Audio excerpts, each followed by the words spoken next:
মাটি পাট্টা দিব লাগে মাটি পাট্টা দিব লাগে মাটি পাট্টা দিব লাগে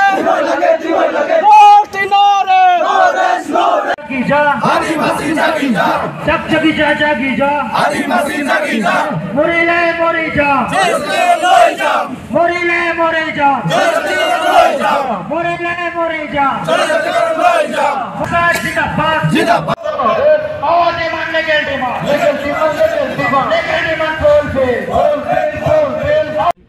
আমি আজি অসমৰ 16 তাৰিখৰ পৰা আৰম্ভ হৈছে যোৱাকালি তিনিচুকীয়া হৈছিল আজি আমাৰ কোকৰাঝাৰ জিলা শিডিউল আছিল বাইক ৰেলী আৰু আদিবাসী গাঁৱে ভূঞে বিজেপি চৰকাৰক উত্তৰ দিবৰ কাৰণে আমাৰ যি দাবী আছে মাটি পাট্টা চাহ শ্ৰমিক দৈনিক মজুৰি 551 টকা আৰু আদিবাসীসকলৰ যি আমাৰ বিদ্ৰোহী সংগঠন একৰ্ড হৈছিল এই আখৰে আখৰে পালন কৰিব লাগে আৰু 96 আৰু 98ত আদিবাসীসকলৰ যি ঘৰ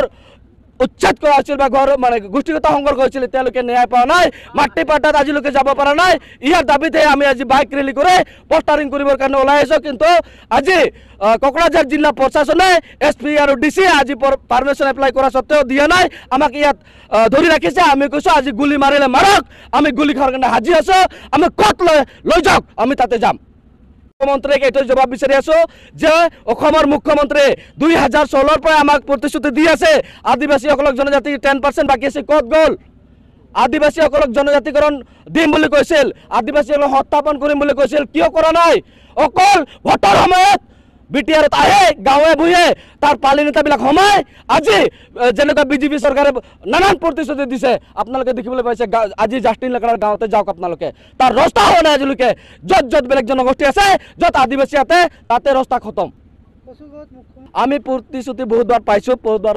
শুনিছোঁ আলোচনাটো কৰিছে কিন্তু প্ৰতিশ্ৰুতিয়ে থাকি যায় এইকাৰণে আমাৰ অসমৰ মুখ্যমন্ত্ৰীৰ বিশ্বাস নাই আৰু আমি বিশ্বাস নকৰোঁ এইটো সেমি ফাইনেল হয় 26ত গোটাই অসমতে বিজেপি চৰকাৰক খেদিবৰ কাৰণে আমি সাজু হৈ আছোঁ জনজাতিকৰণ দাবী আৰু অসমৰ আদিবাসীসকলক মাটি পাট্টা দিব লাগে আৰু আমাৰ 1996ত গণ্ডগোলত যি আদিবাসীসকল এতিয়া শৰণাৰ্থী শিবিৰত আছে এইসকলক এতিয়ালৈকে পুনঃস্থাপন কৰা নাই অসম চৰকাৰক আমি আহ্বান কৰিছোঁ পুনঃস্থাপন কৰিব লাগে আৰু যি আমাৰ বিদ্ৰোহী সংগঠন আছে যিটো একৰ্ড হ'ল 22 ছেপ্টেম্বৰ 15 ছেপ্টেম্বৰ আজি 2022ত এই একৰ্ড আখৰে আখৰে পূৰণ কৰা নাই যিবিলাক কেডাৰ আছিল 3000 4000 কেডাৰ এই কেডাৰসকলক এতিয়ালৈকে ইহঁতে সংস্থাপনৰ নামত 4 লাখ 5 লাখ টকা দিছে তেওঁলোকে পোৱা নাই এই কেডাৰসকলে কি কৰিব আমাৰ আদিবাসী সমাজত আমাৰ আদিবাসী গাঁৱত ইহঁতে বসবাস কৰি আছে আজি আমাৰ সমাজটোও যিহেতু এটা ইহঁতৰ বিদ্ৰোহী মনৰ পৰা আহিছে এইহঁতক যদি অসম চৰকাৰে কণ্ট্ৰল কৰিব নাৰাখে আমাৰ সমাজখন কি হ'ব আমাৰ চিন্তনীয় হৈ পৰিছে আৰু হয়তো অসম আদিবাসী ছাত্ৰ সন্থাই অসমৰ মুখ্যমন্ত্ৰী লগতে আমাৰ কোকৰাঝাৰ জিলা প্ৰশাসন এছপি আৰু ডিচিক আমি ধিক্কাৰ দিছোঁ আজি গণতান্ত্ৰিক হিচাপে আমাৰ মুখ বন্ধ কৰিব বিচাৰিছে এনেকুৱা জিলা প্ৰশাসন আদিবাসী বিৰোধী বুলি আমি ঘোষণা কৰিছোঁ আজি কাৰণ আদিবাসী বিৰোধী হয় আদিবাসী মাত মুখ বন্ধ কৰিব নোৱাৰিব আদিবাসীসকলে মুখ বন্ধ কৰিব নোৱাৰিব আমি হয়তো আজি ইয়াৰ পৰাই গোটাই অসম আৰু জংগী আন্দোলন কৰি ঘোষণা কৰিম হয়তো অসম কেন্দ্ৰীয় সমিতিৰ তৰফৰ পৰা আহ্বানত আজি কোকৰাঝাৰ জিলা সমিতিৰ উদ্যোগ তথা আঞ্চলিক সমিতিৰ সহযোগত আমি এই যি গোসাইগাঁও সাব ডিভিজনত আজি বাইক ৰেলী পোষ্টাৰিং কাৰ্যসূচী আছিল আৰু আমাৰ প্ৰশ্ন কেইটামান আছে বিজেপি চৰকাৰলৈ আমাৰ মুকলি প্ৰশ্ন আছে মুকলি প্ৰশ্ন আমাক উত্তৰ লাগে আদিবাসীসকলক জনজাতি মৰ্যাদা কিয় প্ৰদান কৰা নহ'ল আদিবাসী জনগোষ্ঠীক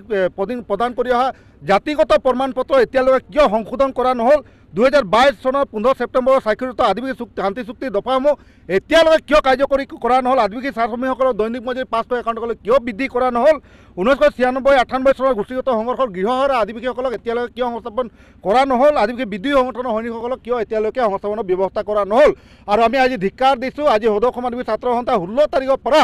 আমি বিজেপি চৰকাৰৰ বিৰুদ্ধে আমি বিদ্ৰোহ আৰম্ভ কৰিছোঁ ইতিমধ্যে 16 তাৰিখৰ পৰা বিভিন্ন জিলাত বিভিন্ন কাৰ্যসূচী আমি কৰি আহিছোঁ যোৱাকালিও আমি তিনিচুকীয়াত মুখ্যমন্ত্ৰীক কলা পতাকা প্ৰদান কৰিছোঁ আজি ইয়াত প্ৰশাসনৰ মানুহ আমাক ঘেৰি ৰাখিছে আমি ধিক্কাৰ জনাইছোঁ আৰু আদিবাসী ছাত্ৰ সন্থা কাকো ভয় নকৰে যেতিয়ালৈকে আমাৰ প্ৰাপ্য অধিকাৰসমূহ নাহে আমি এই গণতান্ত্ৰিক আন্দোলন কৰি নিম আৰু আগন্তুক দিনতেও CMA হওক মুখ্যমন্ত্ৰী হিমন্ত বিশ্ব শৰ্মা য'তেই যাব বিজেপিৰ পালি নেতাসকলে য'তেই যাবে আদিবাসী ছাত্ৰ সন্থা তীব্ৰ প্ৰতিবাদ কৰিব তীব্ৰ বাধাৰ সন্মুখীন হ'ব তেওঁলোকে কৈছিল যে আমাৰ চাহ শ্ৰমিকৰ মজুৰি 351 টকা প্ৰদান কৰিম আজিলৈকে প্ৰদান নকৰিলে তেওঁলোকে আমাক বাৰম্বাৰ প্ৰতাৰণা কৰি আছে মানে এই বিজেপি চৰকাৰখন মিছলীয়া চৰকাৰ আদিবাসী বিৰোধী চৰকাৰ এই চৰকাৰক কিন্তু আমি BTR নিৰ্বাচনত উপৰাই পেলাম আৰু BTR নিৰ্বাচনত য'তে তেওঁলোকে সোমাব যোন বাগিচা অধ্যুষিত অঞ্চল আদিবাসী অধ্যুষিত অঞ্চলত আমি সদৌ আনবিচাৰৰ তীব্ৰ প্ৰতিবাদ কৰি তীব্ৰ বাধা প্ৰদান কৰিম লগতে আমি এই কামাখ্যা প্ৰসাদ বল্লভচৰণৰ দ্বাৰা নেতাক ধিক্কাৰ দিছোঁ সব গোষ্ঠীৰ নেতা হৈ তেওঁলোকে আজি মনে মনে থকাৰ কাৰণে আজিৰ এইবিলাক সমস্যা হৈছে তেওঁলোকে যদি মাত মতা হ'লে আমাৰ এই দখা নহ'ল আজি আদিবাসী শৰণাৰ্থীসকল আজি 1996 চনৰ পৰা আজিলৈকে তেওঁলোকে সংস্থাপন পোৱা নাই আজি ইয়াত প্ৰশাসনৰ মানুহ আমাক ঘেৰি ৰাখিছে